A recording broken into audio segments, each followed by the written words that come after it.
Bonjour.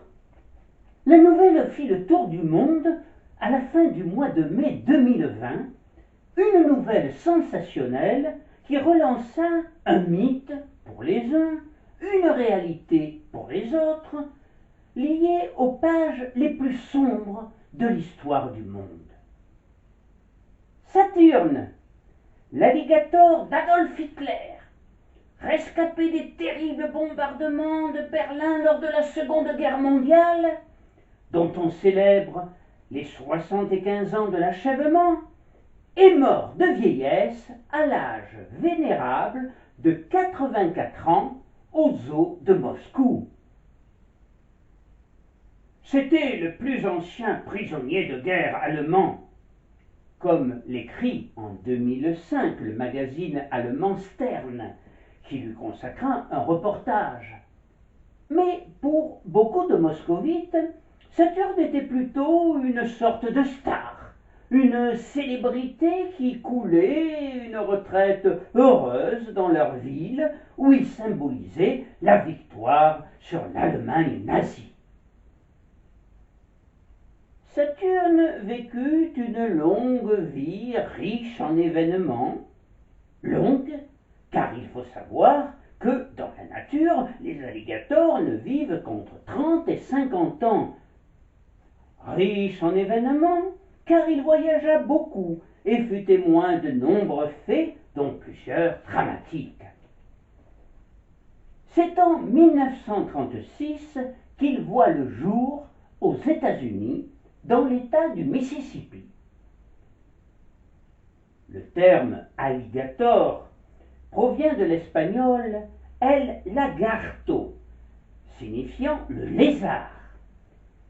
C'est en tout cas sous ce terme qu'il fut désigné par les conquistadors espagnols et portugais.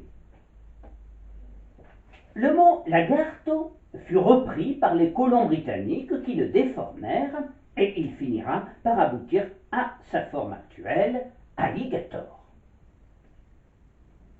On confond souvent alligator et crocodile. Ces deux espèces de reptiles sont proches et généralement de couleur sombre, mais les alligators sont caractérisés par un museau plus large que celui des crocodiles. De plus, chez les alligators, seules les dents supérieures sont visibles quand ils ferment leur mâchoire, contrairement aux crocodiles, dont on peut voir les dents supérieures et inférieures. Vous pouvez me croire sur parole, et de toute façon, je vous déconseille d'aller vérifier de visu mes dires.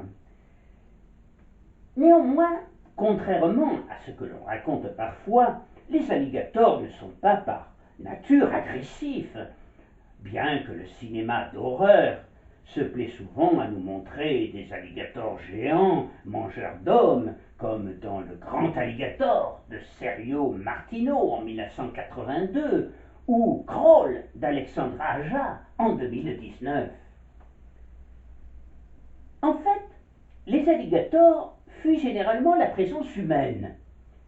Seule une mère peut être agressive envers l'homme s'il est trop proche de son nid, tout simplement pour défendre ses œufs ou ses nouveau-nés. Elle assume une protection aux jeunes pendant près d'1 an. En moyenne, le poids d'un alligator est de 360 kg et sa longueur est de 4 mètres. Tout au moins pour l'alligator d'Amérique, car l'alligator chinois est, lui, plus petit et dépasse rarement 2 mètres de longueur. Saturne était un alligator mâle de 3 mètres de long et d'un poids de 200 kg. Capturé peu après sa naissance, il est envoyé au jardin zoologique de Berlin, le plus ancien d'Allemagne. Il a été fondé en 1844 et les premiers dons d'animaux furent effectués par Frédéric Guillaume IV, roi de Prusse.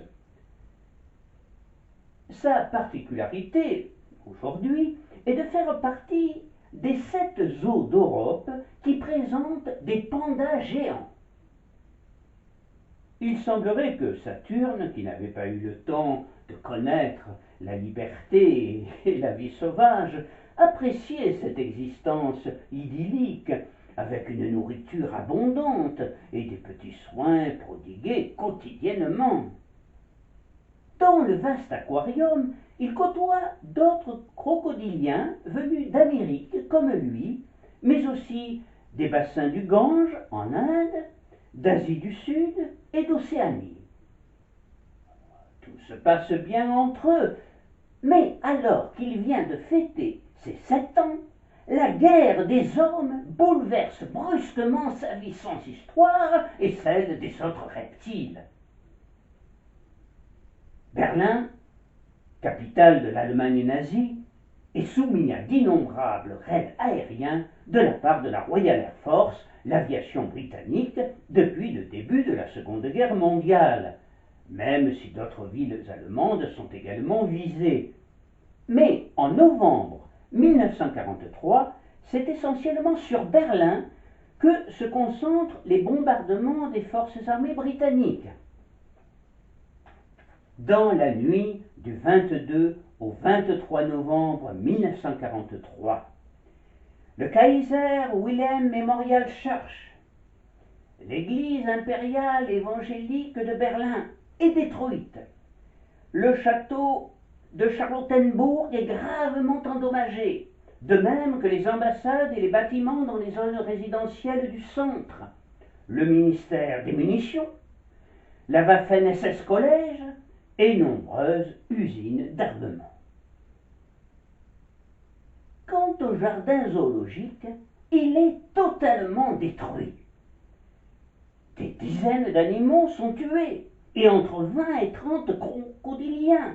C'est un véritable carnage.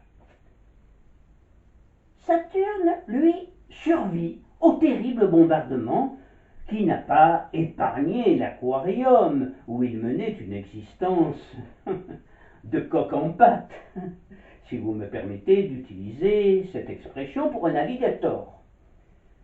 Il parvient même à s'échapper par miracle de la fournaise.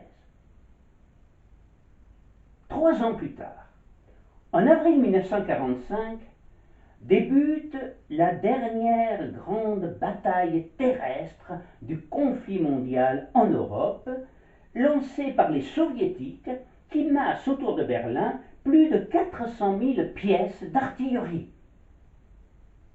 Le 20 avril, après la cérémonie du 56e anniversaire d'Adolf Hitler, de nombreux dignitaires nazis, affolés par l'évolution de plus en plus catastrophique de la situation, quittent précipitamment Berlin en abandonnant le Führer.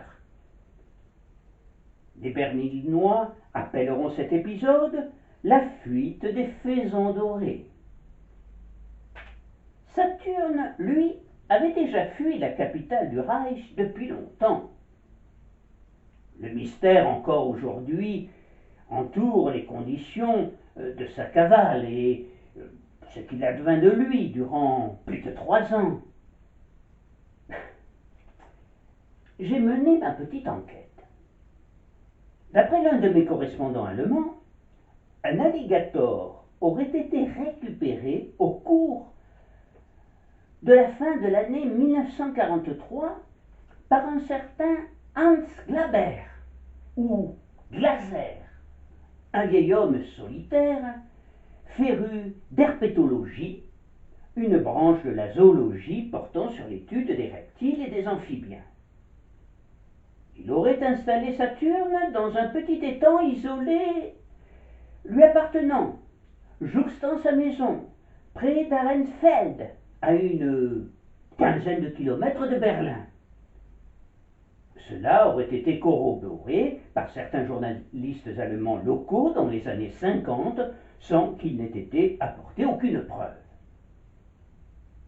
Sans doute, malgré les bons soins du vieil homme, Saturne regrettait-il sa vie dorée aux eaux de Berlin, puisque, d'après ces mêmes sources, il aurait quitté les berges de l'étang en quête de son ancien petit paradis perdu et repris la route de la capitale. Certains témoignages auraient signalé aurait signalé au cours de l'automne 1944 la présence d'un alligator sur une route non loin des premiers faubourgs de Berlin. Le 1er mai 1945, Hitler se suicide avec ses proches dans son bunker. Et le 8 mai, c'est la capitulation sans condition de l'Allemagne nazie. Berlin, détruite à 33%, est partagée en 4 secteurs et administrée en commun par les puissances victorieuses d'occupation: États-Unis, Grande-Bretagne, France et Union soviétique. Et ce n'est finalement qu'au printemps 1946 que Saturne est finalement retrouvé en secteur britannique, non loin des ruines du zoo de Berlin, par des soldats anglais, et qu'il est identifié notamment par la zoologiste, le docteur Katharina Einroth. De là à dire qu'il faisait partie de la collection personnelle d'Adolf Hitler, c'était peut-être aller un peu loin. Mais c'est ce qu'auraient compris les Britanniques. Madame Einroth avait pris en charge le zoo de Berlin aussitôt après le départ, je devrais dire plutôt la fuite, en 1945, du directeur, le biologiste Lutz Eck, ami de Göring et membre du parti nazi depuis 1937. Lutz Eck pensait qu'il était plus prudent qu'il s'installe avec sa femme en Bavière, occupée par les Américains, afin d'échapper aux poursuites judiciaires soviétiques. Avant de prendre la direction du zoo de Berlin en 1932, Lutz avait travaillé avec son frère Hein à un programme d'élevage intensif visant à recréer des espèces animales éteintes à partir de diverses lignées d'animaux domestiques qui en descendaient. Göring, qui comme tous les nazis était fasciné par ces travaux, les finança. Et c'est ainsi que les frères Eck tentèrent par croisement de ressusciter le roc, un bovidé gigantesque disparu depuis longtemps. Le projet avait pris fin lorsque la quasi-totalité du bétail hébergé dans le zoo de Berlin fut tuée lors de la destruction de celui-ci en 1943, dont nous venons de parler. Mais si vous sillonnez la campagne entre Devon et les Cornouailles, vous pouvez voir ruminer paisiblement dans les pâturages les descendants de cette entreprise audacieuse. Ces vaches trapues aux longues cornes sont appelées vaches de Eck, du nom des 2 frères zoologistes. Hitler avait été évidemment favorable à la résurrection d'une bête antique et aurait voulu faire d'elle une vache aryenne. Il fut toujours fasciné par la faune sauvage. Et comme l'on pouvait, par des croisements d'êtres humains, retrouver les traits distinctifs aryens décrits dans les textes runiques et le folklore, il était évident pour lui que l'on pouvait faire renaître des animaux sauvages disparus et repeupler l'Europe d'une faune sauvage, remplaçant l'actuelle radicalement dégénérée.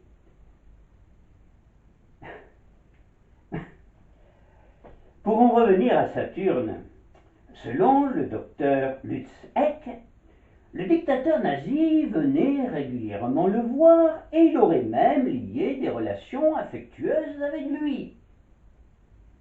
C'est du moins ce qui ressort des dires du biologiste, rapporté par quelques journalistes, mais nullement mentionné par écrit. Telle est en tout cas, je pense, l'origine de ce qui s'apparente plus à un mythe qu'à une réalité, mais pourtant cette histoire perdurera jusqu'à nos jours.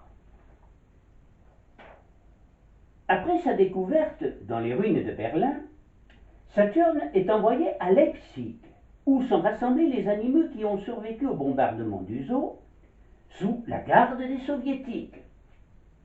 Enfin, en juillet 1946, il est transféré à Moscou, avec déjà la réputation bien ancrée d'être l'alligator d'Hitler. Il devint très vite une attraction très populaire pour les moscovites, et au fil des jours, le mythe de l'animal favori d'Hitler s'installa de façon si solide que certains visiteurs du zoo commencèrent à l'insulter et n'hésitèrent pas à lui lancer des projectiles. Cette réaction d'une minorité indigna Elena Migounova, directrice du département de médiation culturelle dans les années 1950. Les animaux ne sont pas concernés par la guerre et la politique, et il est absurde de les blâmer pour les péchés humains, disait-elle. On peut supposer que Saturne partageait pleinement cet avis. Malgré sa bonhomie, il avait un caractère bien trempé. Il n'hésitait pas parfois à montrer son mécontentement en rongeant des pinces ou des barreaux ou en s'attaquant aux décorations de son enclos. Mais il était très attachant et montrait beaucoup d'empathie envers ses soigneurs, même s'il était très exigeant avec eux en matière de nourriture.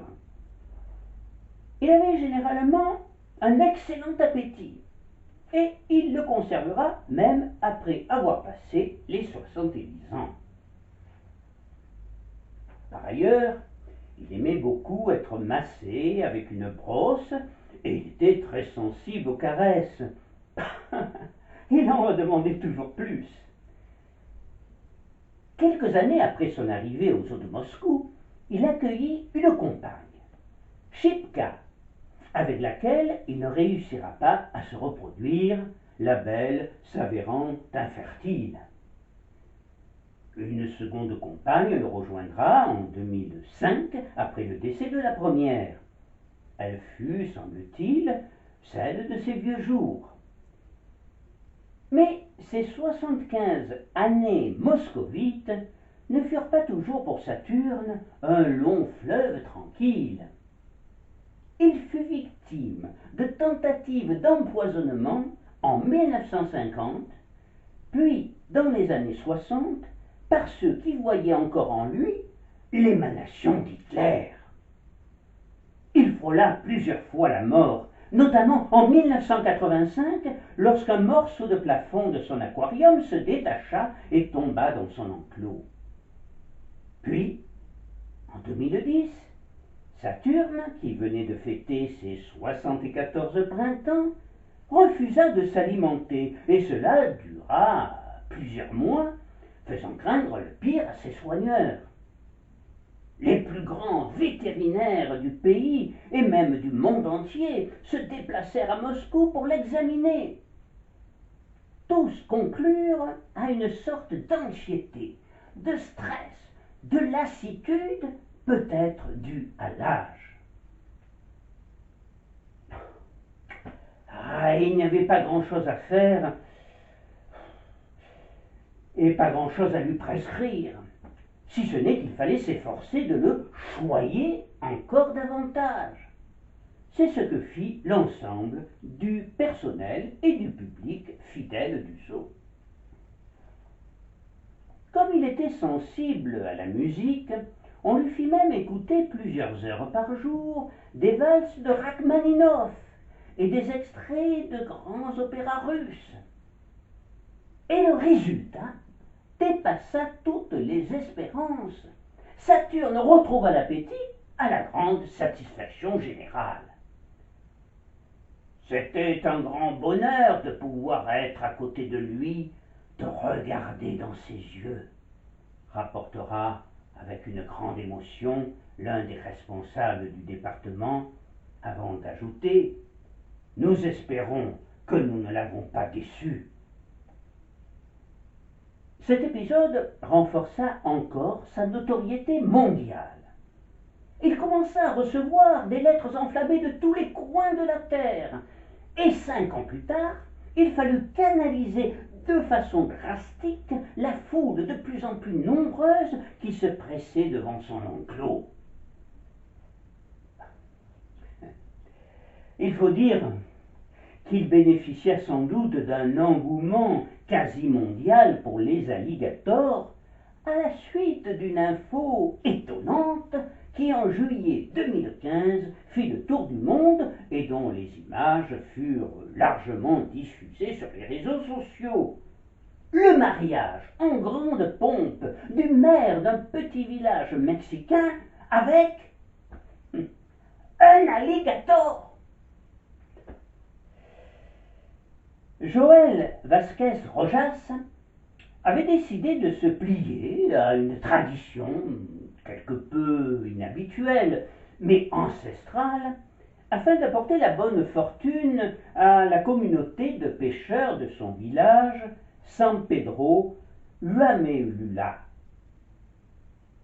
Habillée d'une robe blanche, la toute jeune alligator femelle, nommée Petite Princesse, avait toutefois la mâchoire scotchée afin qu'aucun incident ne survienne au cours de la noce. Elle avait été baptisée avant que le futur marié ne prononce ses vœux dans l'église du village. La fête qui suivit fut très joyeuse et colorée, et Petite Princesse put danser jusqu'au bout de la nuit dans les bras de son époux. Je ne sais ce qu'il advint de la nuit de noces, mais ce qui est sûr, c'est que, selon le rituel, ce mariage apporta aux pêcheurs beaucoup de poissons, crevettes et autres fruits de mer le long de la côte du Pacifique. De son côté, à Moscou, Saturne accédait presque au rang de divinité pour beaucoup de paysans russes qui parcouraient plusieurs milliers de kilomètres pour venir le voir et lui adresser leurs prières et leurs vœux pour eux et leur famille, en même temps que leurs dons. Et tout cela nous amène à l'année 2020. Au début de celle-ci, le zoo de Moscou adressa à la presse un communiqué repris par l'AFP. Notre établissement a eu l'honneur d'abriter Saturne pendant 74 ans et a fait tout son possible pour soigner l'honorable alligator de la manière la plus attentionnée possible. Saturne, pour nous, c'est toute une époque.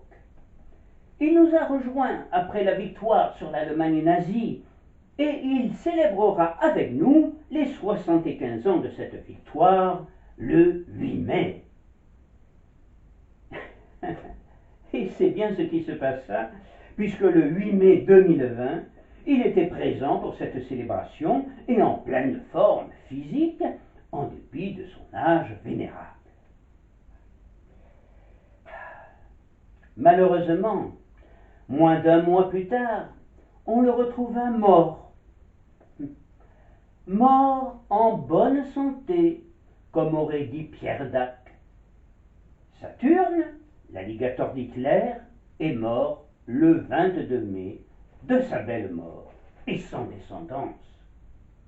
Il a été naturalisé et il devrait rejoindre la collection du musée d'État de Darwin, un musée d'histoire naturelle qui présente déjà des milliers d'animaux. Merci Saturne et au revoir.